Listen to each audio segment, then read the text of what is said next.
I continue to reflect upon Vladimir Putin and world history, and I define myself as what Hegel calls reason. So my purpose is to find rationality within reality and within history.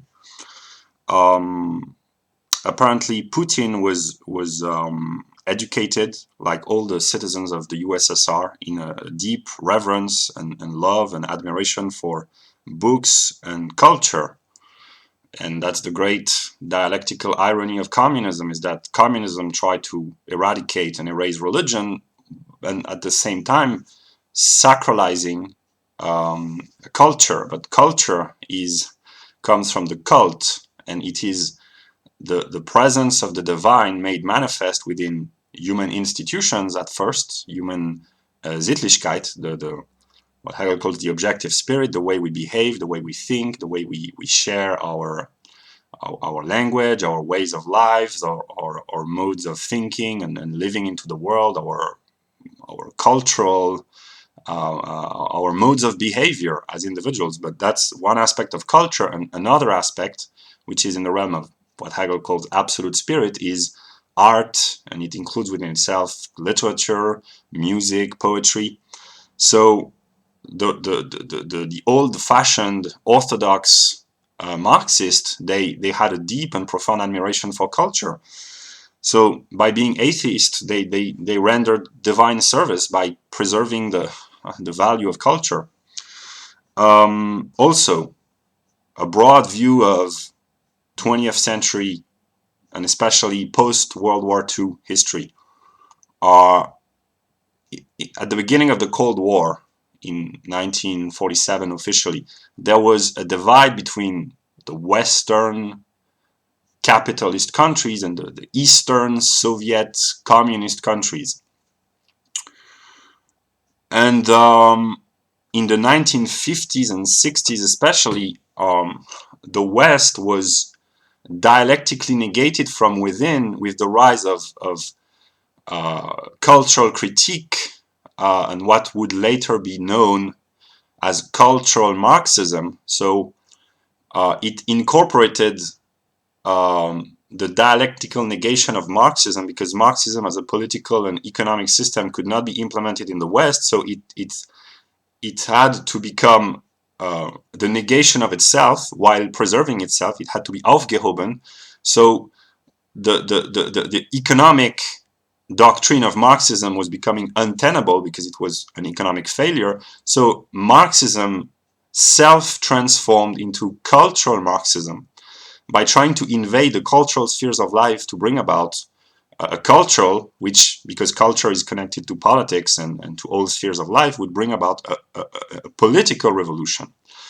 And the orthodox Marxist of Soviet Russia, that's commonly known in the conservative spheres of the Western world, they were like frozen by the very failure, the economic failure of Marxism, and this is that which has enabled to preserve the ethnic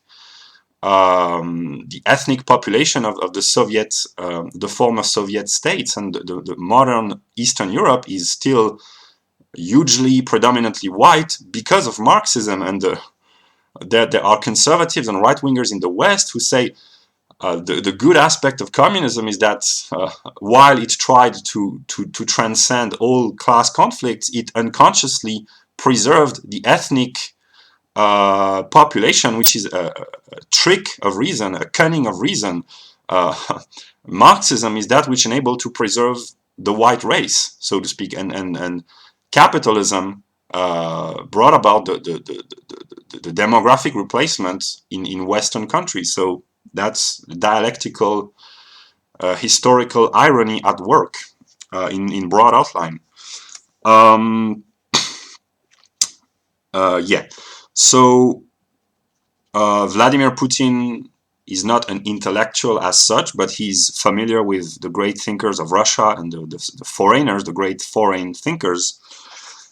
There are, as of 2014 and 15, there are conflicts within Russia between those who are nostalgic of the Soviet state of things, the older generation who had a secure place within society. Things were kind of bitter and gray, but at least you had a comfortable place within the discomfort itself. So things were gray, but at least it enabled a sense of belonging in a way. The Soviet Russia of the 1970s, 80s, because before that it was ruthless Stalinism. But when Stalin was overthrown, not because of his death, but he was not maybe he was poisoned. We don't know. But when Stalin left room, and then Khrushchev, and when Khrushchev was removed, and Russia and the Soviet sphere became more soft. It was still oppression, but it was a soft oppression. And there are people in Russia who are nostalgic of this era because the economic system was a failure, but everyone had a sense of belonging. So, yeah. And then there are anti-communist Democrats, which is the negation of Soviet communism.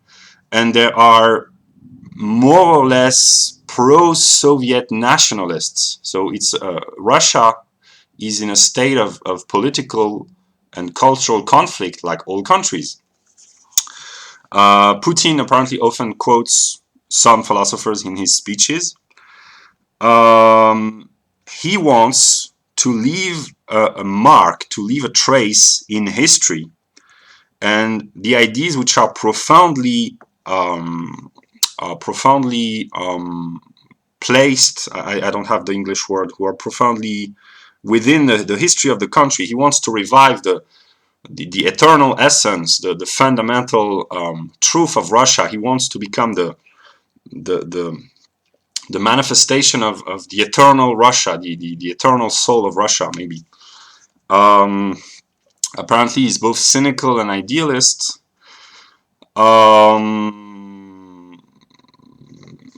A great irony is that books which were written 100 years ago seem to be adapted and to fit the current situation, because in the view of Hegel, poetry and art is more true than objective spirit. So the writings of the poets and the writers and the philosophers have more truth than the writings of the politicians. So that's why history is kind of poetic, because it is also mythological and religious, and politics is a byproduct of philosophy, religion, and art. That's the view of Hegel. So that's the reason why ancient writers, ancient poets, ancient philosophers are still relevant, and more relevant than ever today, because their ideas are eternal and are the manifestation of truth. Apparently, he doesn't read the news. He doesn't check the internet.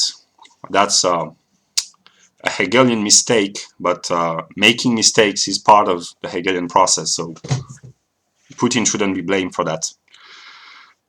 He's surrounded by half a dozen persons who are his personal advisors, I guess. He's a firm believer, and he wants to, not Vladimir Putin, but one of his advisors and intellectual, apparently, Vladimir Yakunin. He has a doctorate, a PhD in political science, and he's violently anti-Western. He's a firm believer. He wants to preserve the sacred fire. And he's one of the proponents, one of the main activists to promote the religious and moral revival of Russia. And it is not he who is a believer and who wants to revive religion and morality. It is God who wants that through him, and if he's a real believer, he must know it. A doctrine emerges out of this mixture of various political, cultural, religious influences. It's apparently impenetrable. It cannot be penetrated. It's blurred. It's imprevisible. It cannot be predicted. Unpredictable. It's moving, it's complex, it's Hegelian, I guess. He also, one of the characteristics of Putin is that he accepts the Soviet legacy. He acknowledges Marxism and Soviet Russia as a part of the past of Russia, and he tries to reconcile Russia with the tragic aspects of its own past. And in this sense, he's a Hegelian, and he has a conservative vision. So he embodies the opposite of Western liberal, socialist, democratic political ideology. So he's the counterpart. He's the mirror of the modern West, and he has a theory of the Russian way, the Russian path, and he has an imperial dream. One might say an imperialist dream, and I have shown in my previous video that it is in the very logical structure of the finite to transcend itself towards the infinite. And there are two kinds of infinite. There is the bad infinite, which is the finite which goes out of itself to find another finite determination. This is the mathematical infinite, the one which we find in economics, with the wish to have an unlimited capitalist growth, or that which we find in transhumanism, the will to have an infinitely intelligent human machine, or space travels, the will to go infinitely far in space.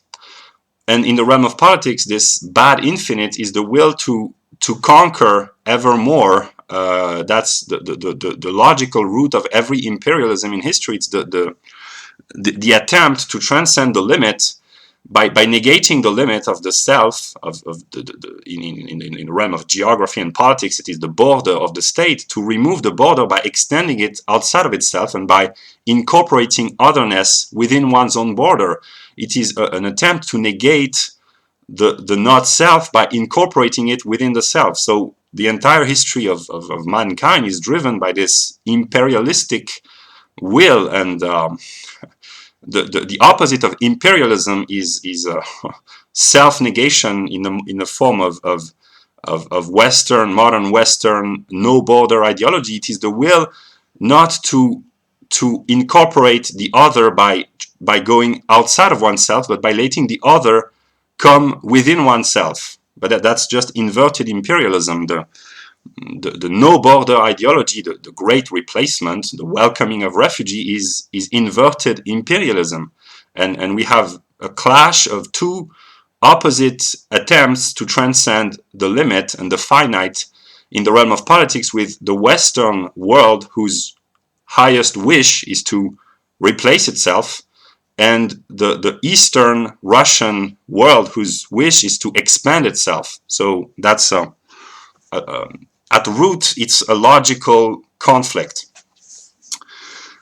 And yes, so all these Eurasian dreams and this vague, but in the process of becoming intelligible to itself, this Russian view